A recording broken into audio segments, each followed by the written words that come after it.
A former Navy SEAL, a retired Navy SEAL, joins me now. His name is Mike Sarraille. He's here with me in New York. Now, all special forces were in use in the Venezuela operation. Do you think it likely that special forces will be on the ground to some degree if there is a strike on Iran?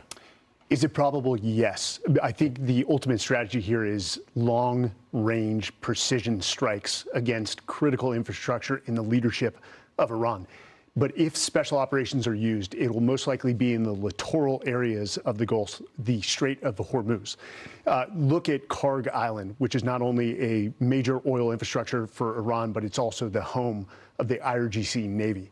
So those are potential targets that you would utilize special operations to seize that terrain, which would cut off their oil exports and also secure the Straits of Hormuz. But I think the overall goal here is troops don't go on the ground. We want to strike the IRGC leadership, their military targets, keep infrastructure intact for a transition to a democratic and free government. But special forces, SEALs, you're different people, aren't you? You're not invading anybody. You're not massing troops for invasion of any kind. No, you're dropped in for special operations. What I like to say is small elements, usually against numerically superior forces that have the ability to make the seemingly impossible possible. In the Maduro raid with Delta Force, that can't help but put a smile on an American's face. Okay. Two U.S. F-16s, we're told, there was a report here, it's in the Wall Street Journal, barely escaped missile strikes from Houthi militants during an operation in Yemen. This was last year.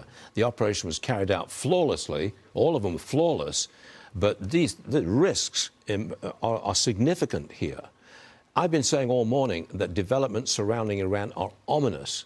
In your opinion, will there be a strike in the very near future? So does Iran have a robust cruise missile, anti-aircraft defense arsenal? They do.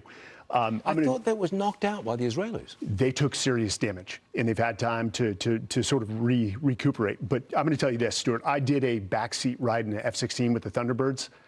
Probably passed out 3 times. I may have vomited a little.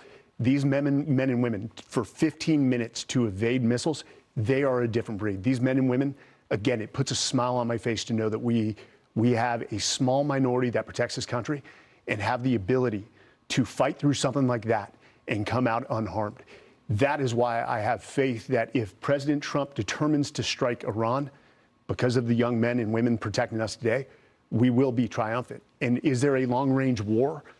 Is there a potential risks? I don't think so, because again, if the intent is not to put ground troops, it's to facilitate a regime change. Iran and Iraq are like apples and oranges.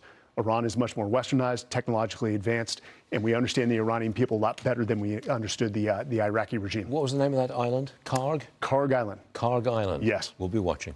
Thanks very much indeed, Mike Sarraille. Good stuff. We appreciate it. Thank you very much, sir.